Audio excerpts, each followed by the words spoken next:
लेकिन भारत की परंपरा है, शिष्टाचार का तकाजा है, स्वागत, अभिनंदन यह कभी एक तरफा नहीं होना चाहिए। इसलिए मैं भी शीश झुकाकर आप सभी कार्यकर्ता बहनों भाइयों का हार्दिक अभिनंदन करता हूं। आप सभी का मैं स्वागत करता हूं। यहां कार्यकर्ता हैं, इसलिए जैसे पब्लिक मीटिंग में बोला जाता है वैसे मैं भाषण तो नहीं करूंगा। मैं कुछ बात अपने कार्यकर्ताओं के लिए रखना चाहूंगा। मेरे कार्यकर्ता बहनों भाइयों, चाहे आप भारतीय जनता पार्टी के कार्यकर्ता हैं, चाहे आप यूपीपीएल के कार्यकर्ता हैं, चाहे आप असम गण परिषद के कार्यकर्ता हैं, हम सभी लोग एक परिवार के तरफ से एक फैमिली मेंबर हैं। एनडीए के हम सारे लोग फैमिली मेंबर हैं। मैं तो कहता हूं Bharatiya Janata party political party है तो एनडीए हमारा एक परिवार है और इस परिवार मानकर इस एनडीए को हम चलते हैं, एक फैमिली मानकर हम एनडीए को चलते हैं। चाहे हमारा इलेक्शन में कैंडिडेट किसी भी पार्टी का क्यों ना हो, हम सभी को, चाहे भारतीय जनता पार्टी हो, असम गण परिषद हो, यूपीपीएल हो, सारे कार्यकर्ताओं को एकजुट होकर हमें काम करने की जरूरत है और हमको फिर से 400 से अधिक सीटों पर विजय प्राप्त करके केंद्र में मोदी जी के नेतृत्व में सरकार बनानी है। इस संकल्प के साथ हम सभी को काम करने की जरूरत है। हम सारे लोग राजनीति करने वाले लोग हैं, लेकिन हमें इस सच्चाई को समझना चाहिए कि हम राजनीति केवल सरकार बनाने के लिए नहीं करते हैं। हम राजनीति करते हैं तो देश बनाने के लिए राजनीति करते हैं, हम राजनीति करते हैं तो समाज बनाने के लिए राजनीति करते हैं। दूसरे राजनीतिक पार्टियों में और हम लोगों में सबसे बड़ा अंतर यही है, सरकार तो हम बनाते हैं लेकिन सरकार देश बनाने के लिए बनाते हैं और किसी के व्यक्तिगत लाभ पहुंचाने के लिए सरकार हम नहीं बनाते। और इस काम को करके मोदी जी ने दिखा दिया। आपने देखा होगा कि मोदी जी के भारत का प्रधानमंत्री बनने के बाद देश का मस्तक, देश का सिर सारी दुनिया में ऊंचा हुआ है। पहले अंतर्राष्ट्रीय मंचों पर, इंटरनेशनल फोरम पर भारत कुछ बोलता था तो भारत की बातों को दुनिया गंभीरतापूर्वक नहीं सुनती थी, लेकिन आज भारत यदि इंटरनेशनल फोरम पर कुछ बोलता है, सारी दुनिया कान खोलकर सुनती है भारत बोल क्या रहा है। यह दुनिया में भारत की हैसियत बनी है। इसलिए मैं आप सबसे अपील करना चाहता हूं, हम सारे कार्यकर्ताओं को बड़े मन के साथ, चाहे कोई किसी पॉलिटिकल पार्टी का कैंडिडेट क्यों ना हो, बड़े मन के साथ हम सबको काम करने की जरूरत है। अपना एक परिवार मानकर हम सबको काम करने की जरूरत है। यह मैं आप सबसे अपील करना चाहता हूं। हमारे आदरणीय अटल बिहारी वाजपेयी जी कहा करते थे, छोटे मन से कोई बड़ा नहीं हो सकता और टूटे मन से कोई खड़ा नहीं हो सकता। यदि आप बड़ा बनना चाहते हो तो आप सभी कार्यकर्ता बहनों भाइयों से भी मैं यही अपील करना चाहूंगा कि हम लोगों को बड़े मन से काम करने की जरूरत है। कभी कभी हमारे कुछ कार्यकर्ता यह सोचते हैं, साहब हम काम करके क्या करेंगे, हमको एमएलए तो बनना नहीं है, हमको एमपी बनना नहीं है, हमको बोडोलैंड टेरिटोरियल का हमको मेंबर बनना नहीं है, एग्जीक्यूटिव मेंबर बनना नहीं है, क्यों काम करें। तो मैंने पहले ही कहा, हम यदि काम करते हैं पॉलिटिकल पार्टी में तो हम देश बनाने के लिए काम करते हैं। इसलिए एक ईश्वरीय कार्य मानकर, एक भगवान का काम मानकर हम सारे कार्यकर्ताओं को पूरे मनोयोग के साथ, जो भी कैंडिडेट हमारा हो गया, चाहे वह बीजेपी का हो, चाहे यूपीपीएल का हो, चाहे असम गण परिषद का हो, इस असम में हम सारे कार्यकर्ताओं को कंधे से कंधा मिलाकर काम करना है और यहां पर सारी लोकसभा सीटों पर हमको अपनी विजय पताका फहरानी है। मेरे बहनों भाइयों, यही संकल्प लेकर हम सभी आगे बढ़ें, यह मैं आप सभी लोगों से अपील करना चाहता हूं। और सभी कार्यकर्ताओं से मैं यह भी अपील करूंगा, आप जाकर अपनी पार्लियामेंट्री कॉन्स्टिट्यूएंसी में यह देखिए कि आपके यहां जितने बूथ बनने चाहिए उतने बूथ बन गए हैं कि नहीं बन गए, जितने पन्ना प्रमुख बनने चाहिए उतने पन्ना प्रमुख बन गए हैं कि नहीं बन गए। न बने हों, जहां अभी बूथ कमेटी अथवा पन्ना प्रमुख बनना शेष रह गया हो, मैं सभी कार्यकर्ताओं से अपील करना चाहता हूं, आप यह संकल्प लीजिए, आप यह प्रतिज्ञा कीजिए कि हम 10 दिन के अंदर ऐसा हमारा कोई भी बूथ नहीं होगा जो बूथ हमारा गठित न हो गया हो और जहां हमारे पन्ना प्रमुख न बन गए हों, एक बूथ भी शेष नहीं बचेगा। यह संकल्प लेकर हम लोगों को यहां से जाने की जरूरत है। भारत ही नहीं, सारी दुनिया यह मानने लगी है। चुनाव रिजल्ट आने के पहले ही, चुनाव होने के पहले ही हिंदुस्तान में फिर से बड़ी मेजॉरिटी के साथ गवर्नमेंट यदि किसी की बनने जा रही है तो मोदी जी के नेतृत्व में एनडीए की गवर्नमेंट बनने जा रही है। सारी दुनिया ने इसे मान लिया है। आज हम लोगों की ताकत बड़ी तेजी के साथ बढ़ी है। इसीलिए मैं कहता हूं कि जो फर्स्ट टाइम वोटर हैं, जो पहली बार वोटर बने हैं, उनसे भी जाकर आप संपर्क करिए और पहला वाक्य जो हमारे प्रधानमंत्री ने कहा है, आपको क्या कहना है, पहला शब्द जो फर्स्ट टाइम वोटर बना है उसको जाकर कहिए, मोदी जी ने आपको प्रणाम बोला है। प्रणाम को क्या बोलते हैं यहां? यानी उनको नए वोटर्स जो बने हैं उनको जाकर कहिए कि मोदी जी ने आपको नमस्कार बोला है। अखलुम भाई बोला है, अखलुम भाई बोला है, मोदी जी ने बोला है। यह जाकर लोगों से कहिए। और असमिया वाले हों तो जाकर जो असमिया बोलते हैं वो कहने की नमस्कार बोला है मोदी जी ने। आप जिन लोगों को मोदी जी की सारी योजनाओं का लाभ मिला हो उनको जाकर कहिए कि आपका लाभ मिल गया है, आपको लाभ मोदी जी ने जिन योजनाओं को का देना था वह मिल गया है कि नहीं मिल गया है। यदि मिल गया है तो उनको भी कहिए कि मोदी जी ने आपको नमस्कार बोला है। आप ये कल्पना करिए, जो बेनिफिशियरी होंगे, जो लाभार्थी होंगे, उनके ऊपर उसका कैसा असर होगा, इसकी स्वाभाविक रूप से आप कल्पना कर सकते हैं। इसलिए आपको जो भी वोटर हैं, नए बने हैं, उनसे संपर्क करना है और चुनाव होने के पहले संपर्क करना है। जो पुराने वोटर हैं उनसे भी आपको चुनाव होने के पहले एक बार संपर्क करना है। चुनाव जब नजदीक आ जाएगा, जब पोलिंग का दिन नजदीक आ जाएगा, तो उस समय जो करना है वह आप जानते हैं आपको क्या करना है। उस समय भी आपको संपर्क करना है। और पोलिंग के दिन मेरे कार्यकर्ता बहनों भाइयों, आप इस बात का ध्यान रखना, एक भी वोटर अपना ऐसा शेष नहीं बचना चाहिए जो कि पोलिंग बूथ पर न पहुंच जाए और उसका वोट न पड़ जाए। एक भी कार्यकर्ता शेष नहीं बचना चाहिए। और मैं सारे बूथ कमेटी की जो चेयरमैन हैं, बूथ कमेटी के चेयरमैन से मैं कहूंगा, अपने बूथ कमेटी के मेंबर्स को बुलाइए, अपने पन्ना प्रमुखों को बुलाइए।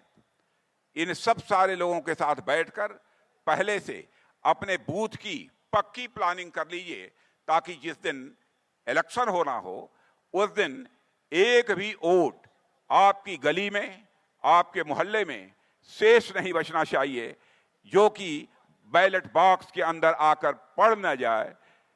चाहे वह बीजेपी का चुनाव चिन्ह का बैलेट पेपर हो, चाहे वह यूपीपीएल का हो, चाहे वह असम गण परिषद का है। इस रूप में हम सबको काम करने की जरूरत है। इतनी सारी बातें मैं आपसे क्यों कर रहा हूं? इसलिए मैं कर रहा हूं, 10 वर्षों तक हम लोगों ने सरकार चलाई है मोदी जी के नेतृत्व। इसके पहले भी केंद्र में काम करते हुए आपने कांग्रेस की सरकारों को भी देखा होगा। दोनों में सबसे बड़ा अंतर क्या है?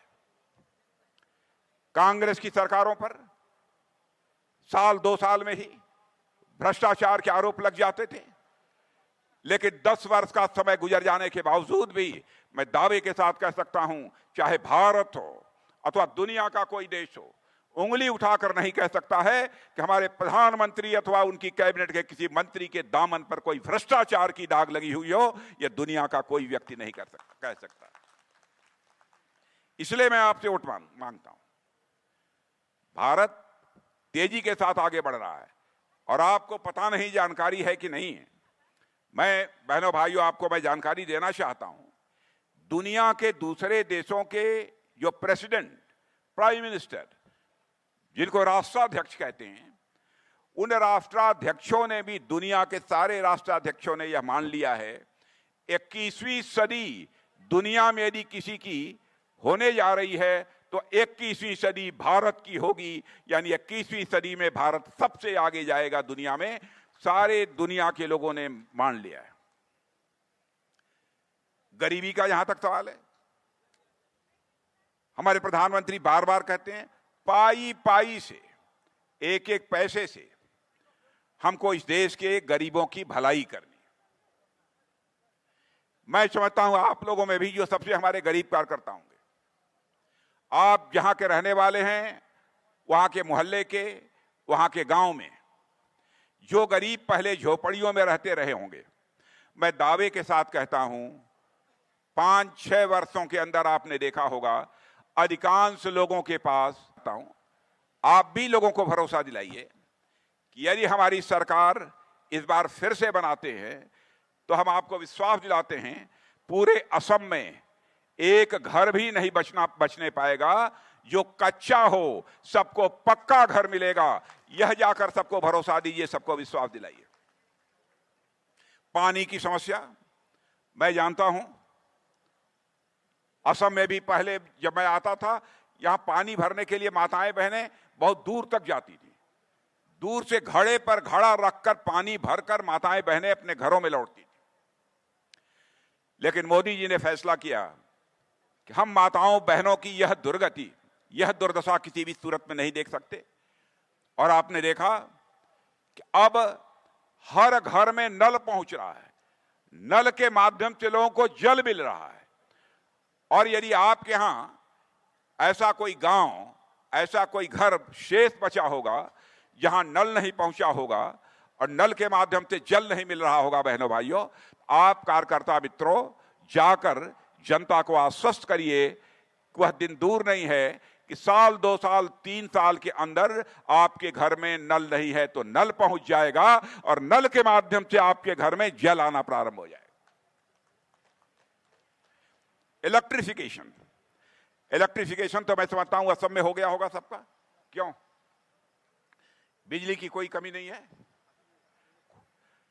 आपने देखा होगा पहली बार किसी प्रधानमंत्री ने सोचा, पहले गरीब बीमार पड़ जाता था, पैसा नहीं होता था, अपने परिवार का इलाज नहीं करा पाता था, तो क्या होता था? वह आदमी बीमारी से मर जाता था। लेकिन हमारे प्रधानमंत्री ने एक आयुष्मान भारत कार्ड लोगों को दिया है, गरीबों को, और 5 लाख रुपए तक का इलाज केवल आयुष्मान भारत कार्ड दिखाकर 5 लाख रुपए तक का मुफ्त इलाज अपना करा सकते हैं। दुनिया में कहीं पर ऐसी योजना नहीं है जैसी कि हमारे प्रधानमंत्री ने योजना चलाई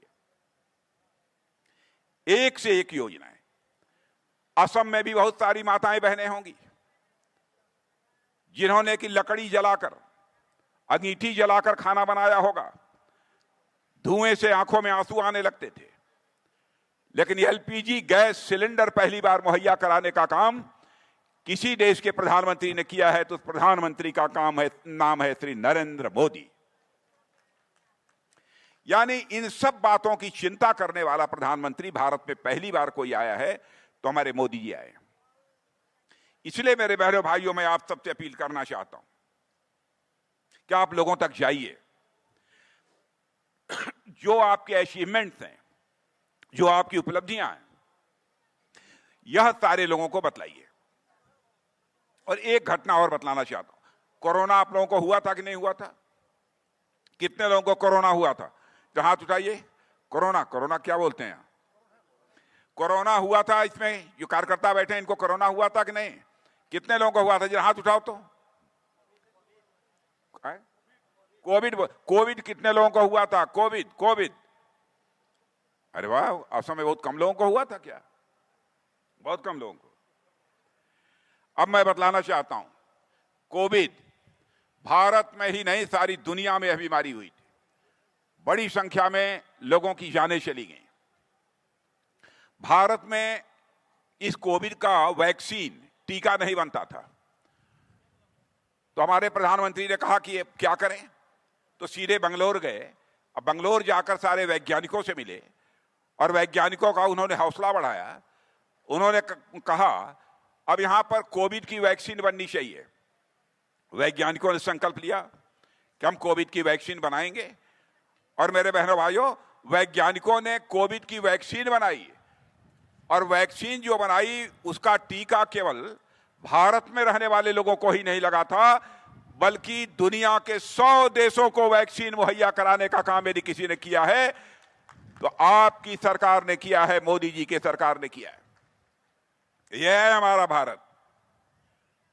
पहले जैसा हमारा भारत नहीं रहा। भारत की प्रतिष्ठा, भारत की इज्जत सारी दुनिया में बढ़ी है। रूस और यूक्रेन का युद्ध चल रहा है, आप लोगों को मालूम है?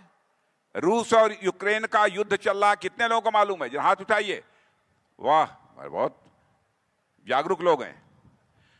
बहनों भाइयों, जब रूस और यूक्रेन का युद्ध प्रारंभ हुआ, रूस की तरफ से भी मिसाइल चल रही थी, यूक्रेन की तरफ से भी मिसाइल चल रही थी, सारी बड़ी बड़ी बिल्डिंग धराशायी हो रही थी, बड़ी संख्या में लोग मारे जा रहे थे। भारत दुनिया का ऐसा देश है जो कहता है वह करता है।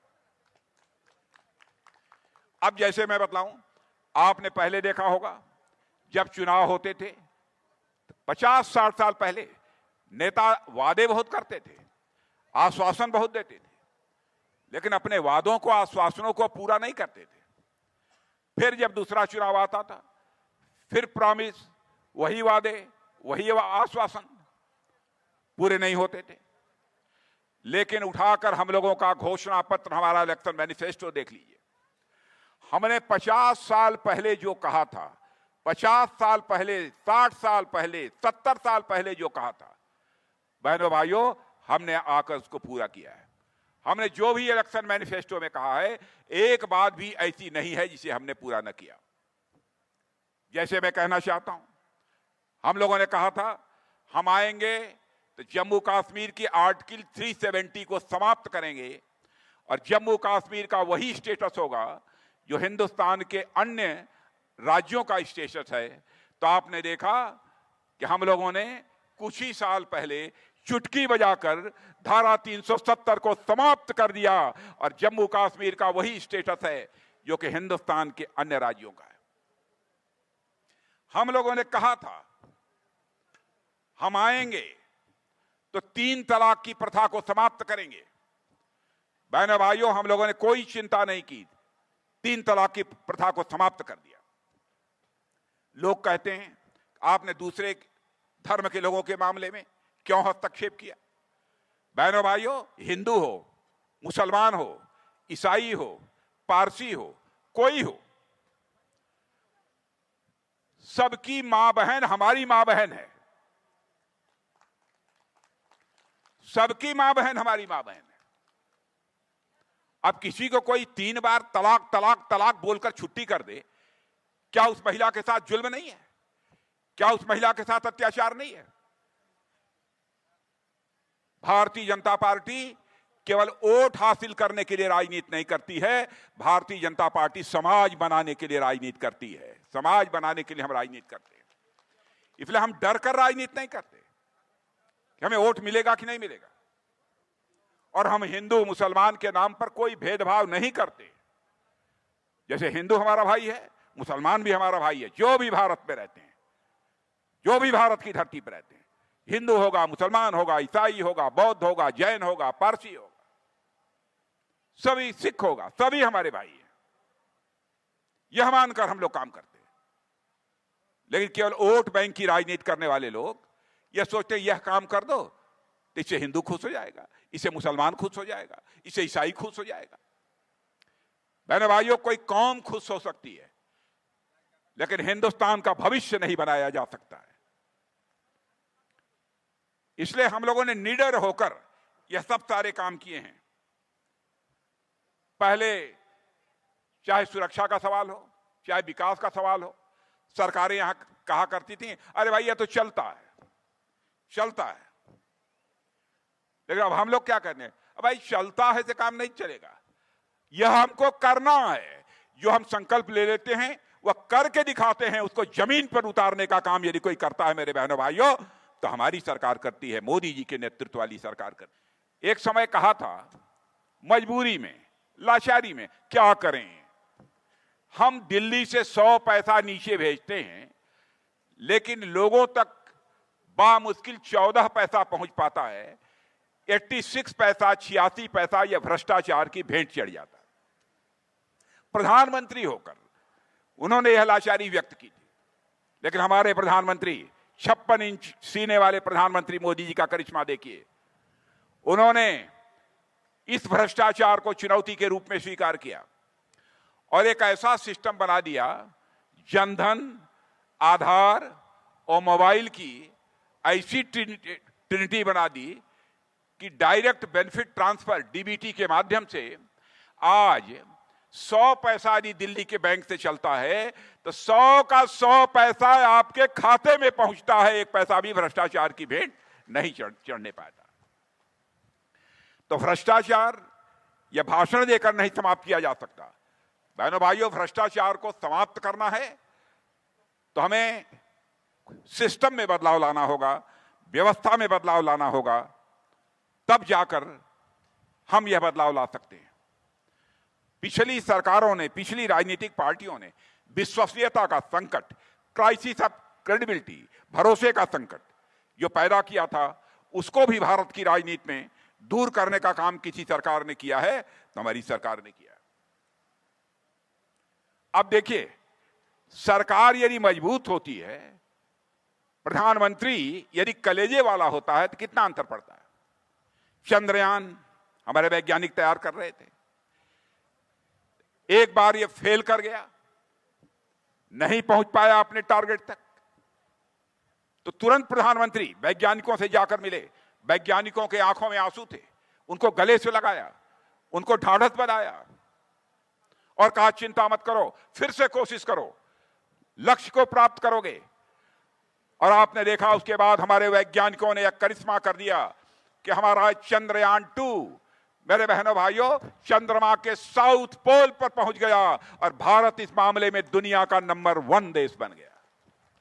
यह है भारत। भारत की ताकत लगातार बढ़ती जा रही है, सारी दुनिया इसे स्वीकार कर रही है। इसलिए मैं आप सबसे यहां पर अपील करने आया हूं कि मेरे बहनों भाइयों, पूरी ताकत लगाकर आप सभी कार्यकर्ता बहनों भाइयों को काम करने की जरूरत है। पूरी ताकत लगाकर करेंगे कि नहीं करेंगे? नहीं, सब लोग हाथ उठाएंगे तब मैं मानूंगा। पक्का? कितनी सीटों पर विजय मिलेगी? असम में कितनी है? असम में 14 सीटें हैं, 14 है ना? पक्की बात, 14 के 14 पर एनडीए जीतेगी? पक्का? फिर मिलेंगे। और आपको यकीन दिलाना चाहता हूं, और यहां मैं अपने सारे नेताओं से भी यह कहूंगा, एक बार 14 से 14 सीटों पर भी विजय मिल जाती है तो एक बार फिर से मुझे यहां बुला लेना कार्यकर्ताओं के बीच। और बहनों भाइयों, तब मैं यदि कार्यकर्ताओं के बीच यदि आना चाहूंगा तो अपना स्वागत कराने के लिए नहीं आना चाहूंगा। आना चाहूंगा तो एक बार शीश झुकाकर आप सभी का अभिनंदन करने के लिए आना चाहूंगा, आप सभी का स्वागत करने के लिए आना चाहूंगा। इस समय हमारे असम के मुख्यमंत्री श्री हेमंत बिश्व शर्मा जी जिस तरीके से काम कर रहे हैं, करिश्माई काम है। अब असम को सारे भारत में लोग जानने लगे कि असम है क्या। बहुत अच्छा काम कर रहे हैं। और नॉर्थ ईस्ट, हमारे प्रधानमंत्री ने तो नॉर्थ ईस्ट को अष्टलक्ष्मी कहा है। अष्टलक्ष्मी, इतनी श्रद्धा, इतनी आस्था। आपने देखा होगा, अभी पिछले दिनों आए थे, हजारों करोड़ रुपए के लोकार्पण और शिलान्यास करके गए। जो 10, 15, 20 वर्षों में कांग्रेस की सरकार नहीं कर पाई, वो हमारे प्रधानमंत्री मोदी जी ने नॉर्थ ईस्ट के लिए कर दिया। नॉर्थ ईस्ट की बराबर कांग्रेस की सरकारों ने उपेक्षा की है। पहली बार नॉर्थ ईस्ट पर ध्यान दिया है किसी प्रधानमंत्री ने, तो प्रधानमंत्री का नाम है श्री नरेंद्र मोदी। सारे मंत्रियों को कहा है, हर मंत्री नॉर्थ ईस्ट में किसी न किसी जिले में कम से कम साल में 3 बार जाएगा। और अपने अपने विभाग की सारी जो योजनाएं हैं उन योजनाओं की समीक्षा करेगा, रिव्यू करेगा कि वह योजनाएं प्रभावी तरीके से लागू हो रही हैं कि नहीं लागू हो रही। तो मां कामाख्या के आशीर्वाद से यह हमारा असम और पूरा नॉर्थ ईस्ट तेजी से आगे बढ़ रहा है। आपने देखा होगा यह भी एक करिश्मा हुआ है, नागालैंड में पहली बार राज्यसभा की सदस्य के रूप में किसी महिला को भेजने का काम किसी ने किया है तो भारतीय जनता पार्टी ने किया। माने नॉर्थ ईस्ट के प्रति एक बेहद लगाव हमारी पार्टी का है, हमारे प्रधानमंत्री का है। और मैं जानता हूं इस सच्चाई को कि नॉर्थ ईस्ट के लोगों का भी वैसा ही लगाव हम लोगों के एनडीए के साथ है। इसलिए मैं आश्वस्त हूं कि एनडीए को इस बार 400 से अधिक सीटों पर विजय प्राप्त होगी। और चाहे कोई किसी पार्टी का कहीं चुनाव लड़ रहा हो, सभी पार्टी के कार्यकर्ताओं को मिलजुल कर कदम से कदम मिलाकर आगे बढ़ना है और यहां पर अपनी विजय की पताका को फहराना है। यह संकल्प लेकर हम सभी लोग जाएं, यही मैं अपील करना चाहता हूं।